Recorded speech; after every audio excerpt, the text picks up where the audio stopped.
Kumusta, mahal na mga manunood, kasama ako sa video ni na Özge Girl at Cihan Yaman.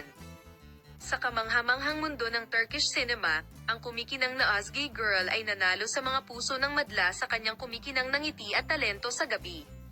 Kilala sa kanyang mga tungkulin sa mga sikat na romantikong komedya, naging magkasing kahulugan si Özge Girl sa kanyang on-screen chemistry at mapang-akit na mga pagtatanghal.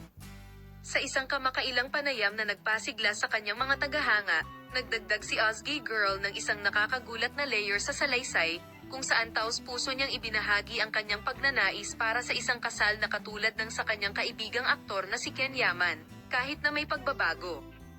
Nakaupo sa gitna ng comfortable at nakaistilong backdrop, ang masigasig na presensya ni Özge Girl ay nagpapaliwanag sa silid habang siya ay nagsisiyasat sa paksang nakakuha ng atensyon ng mga tagahanga at media. Si Özge Girl, na may tonong puno ng init at paghanga sa kanyang boses, ay nagsabi, "Lagi kong hinahangaan si Ken Yaman, hindi lamang sa kanyang talento, kundi pati na rin sa magandang pagkakaisa na ibinabahagi niya sa kanyang asawa." Ang kanilang pag-aasawa ay kumakatawan sa isang pambihirang timpla ng pagtawa ng pag-ibig at hindi natitinag na suporta na tunay na nagbibigay inspirasyon.